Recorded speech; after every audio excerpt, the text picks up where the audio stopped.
Espaço Pensar e Exercitar. Hoje vamos falar do capítulo 18º do Evangelho segundo o Espiritismo, muitos os chamados e poucos os escolhidos. Como assim? O que está contido nesse ensinamento de que muitos chamados e poucos os escolhidos, né?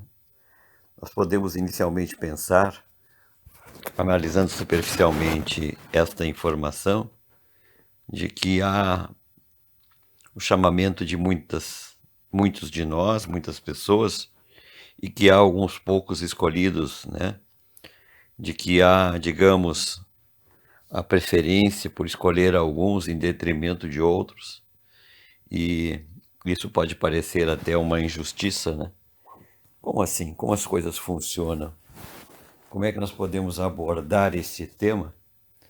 E mais adiante nós vamos começar a entendê-lo, e nós vamos abordar especificamente aqui o item 13, dar-se-á aquele que tem, deste mesmo capítulo, né? São instruções dos Espíritos, e nós estamos nos baseando no Evangelho segundo o Espiritismo.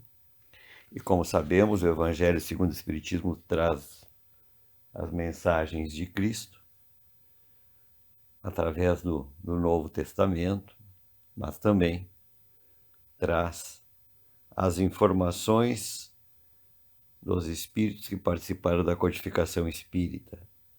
Aqui no caso nós vamos nos referir a alguém que se denominou um espírito amigo em Bordeaux, 1862. Então vamos lá, item 13. Seus discípulos, se aproximando, lhe disseram, se referindo à aproximação de Jesus: Por que falais por parábolas? E lhes respondendo disse: É porque para vós outros foi dado conhecer os mistérios do reino dos céus, mas para eles não lhe foi dado. Porque a todo aquele que já tem, se lhe dará ainda e estará na abundância. Mas para aquele que não tem, se lhe tirará mesmo o que tem. Por isso eu lhes falo por parábolas, porque vendo eles não veem, e escutando não ouvem, nem compreendem. É a profecia de Isaías, se cumpre neles quando disse: Escutareis com os vossos ouvidos e não ouvireis. Olharei com os vossos olhos e não vereis. São Mateus, capítulo 13º, versículo 10º ao 14º. Bom, aí nós já começamos a observar que Jesus estava se dirigindo aos seus discípulos, aqueles que tinham condição de entendê-lo melhor. E os discípulos perguntaram por que ele fala por parábolas, né? E vamos mais adiante aí começar a detalhar esse ensinamento de Jesus. No item 14 é dito o seguinte: prestai bem atenção naquilo que ouvis, porque se servirá para convosco da mesma medida da qual vos servirdes para com os outros.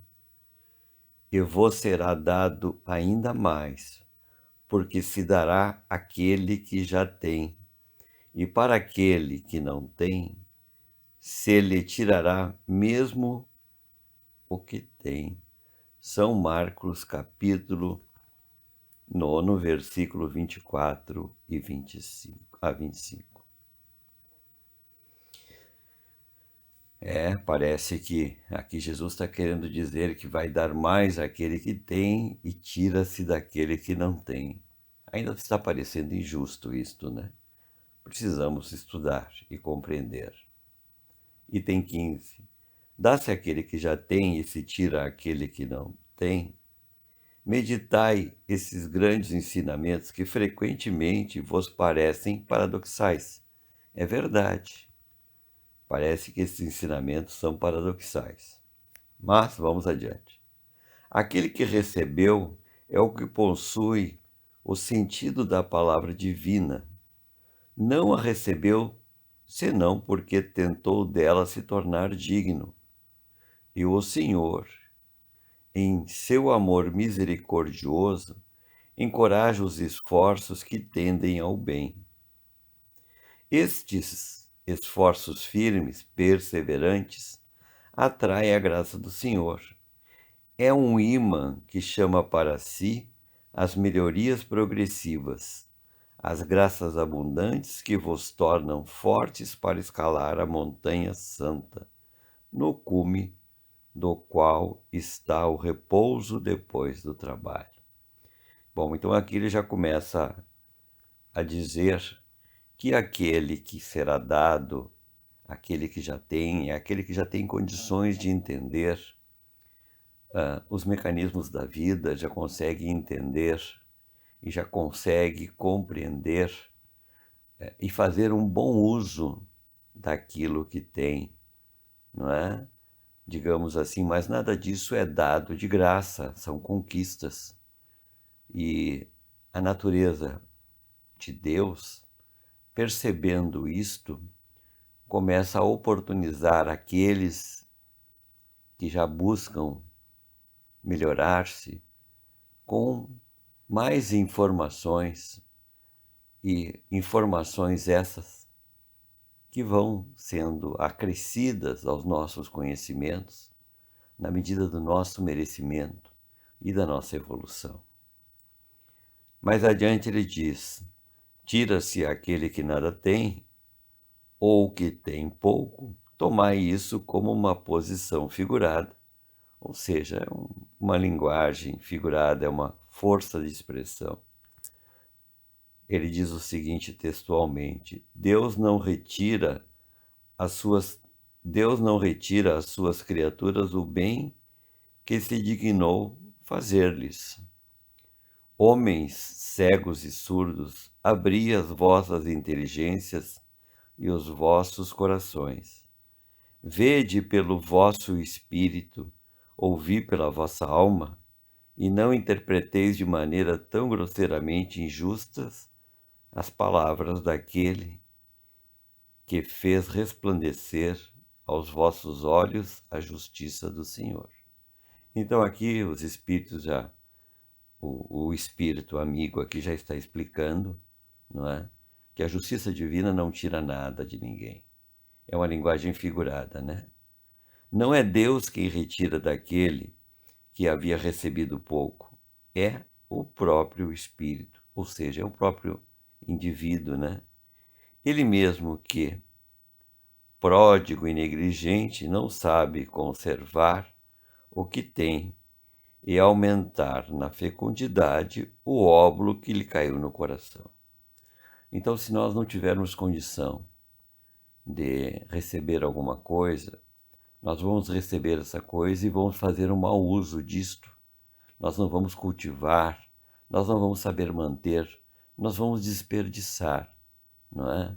Não há nenhuma punição de Deus, Deus jamais vai punir alguém, ou deixar de dar aquilo que nós precisamos. Somente a natureza da nossa essência, da nossa criação, ela, pela ação justa de Deus, faz com que isso tudo seja relativizado, não é? Aquele que não cultiva o campo que o trabalho de seu pai lhe ganhou, e o qual ele herda, vê esse campo se cobrir de ervas parasitas. Ou seja, aquele que não trabalha, aquele que não procura por seus meios próprios cultivar e manter, esperando apenas que o céu faça por ele, essa pessoa não vai receber, não vai aprender, não vai conquistar efetivamente, seja no campo moral ou mesmo no campo material, é por muito tempo as suas conquistas. É seu pai que eles toma as colheitas que não quis preparar? Não é o pai, né? Se deixou as sementes destinadas a produzir nesse campo mofar por falta de cuidado, deve acusar seu pai se elas não produzem nada? Não, né? A responsabilidade é de quem não está cuidando. Não, não. Em lugar de acusar aquele que tinha tudo preparado para ele, de retomar seus dons, que acuse o verdadeiro autor das suas misérias e que, então arrependido e ativo, se lance à obra com coragem. Nós temos falado muito da questão da atividade da fé. Então, nós devemos refletir sobre isso, né? Não adianta nada nós ficarmos culpando ou nos lastimando se nós não partimos para a ação, se nós não partimos para o trabalho, se nós não partimos para a busca de aprimoramento. E isso nós podemos fazer no dia a dia. Aqui ele diz o seguinte: se alcance a obra com coragem, que rompa o solo ingrato com o esforço da sua vontade, que o lavre a fundo com a ajuda do arrependimento e da esperança, não é? Que nele jogue com confiança a semente que tiver escolhido como boa entre as más. É importante nós selecionarmos aquilo que é bom e aquilo que é mal. A má semente vai produzir maus frutos. Será que nós estamos sabendo empregar as nossas sementes no solo fértil para cultivar os melhores frutos? Será que nós estamos fazendo as melhores escolhas? Nós podemos refletir sobre isto. E mais adiante, que a regue com o seu amor e a sua caridade. Ou seja, nós, quando plantamos algo, quando estamos cultivando algo, não basta colocar a semente no solo. Nós devemos regar, cuidar do solo, retirar as ervas daninhas. E o que isso significa para cada um de nós? Mais adiante, e Deus, o Deus de amor e de caridade, dará àquele que já recebeu. Então ele verá os seus esforços coroados de sucesso. E um grão produzir 100, ou seja, um grão vai se multiplicar por 100. E o outro 1000. Coragem, lavradores, tomai as vossas grades e as vossas charruas. Lavrai os vossos corações, arrancai deles o joio, ou seja, aquilo que atrapalha, né? Semeai aí a boa semente que o Senhor vos confia, e o orvalho do amor o fará produzir os frutos da caridade. Muito bonito isso, né? Um Espírito Amigo, Bordeaux, 1862. Então, dar-se-á aquele que já tem, que está inserido nesse capítulo, que fala sobre outros temas que não vem ao caso aqui, neste momento, nós abordarmos.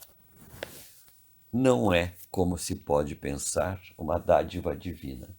É um merecimento que nós conquistamos pelo nosso esforço, pelo nosso trabalho.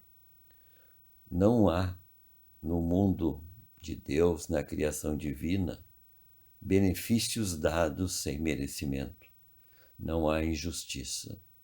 Se nós conquistamos realmente os nossos aprimoramentos, nós vamos mantê-los. E se nós estamos recebendo créditos de Deus, se nós estamos recebendo oportunidades de Deus, é porque nós fazemos jus a essas oportunidades. Muitas delas serão experiências que nós não saberemos cultivar. Muitas delas serão experiências que no futuro nos gerarão algum arrependimento, porque talvez nós ainda não estejamos preparados para estas experiências.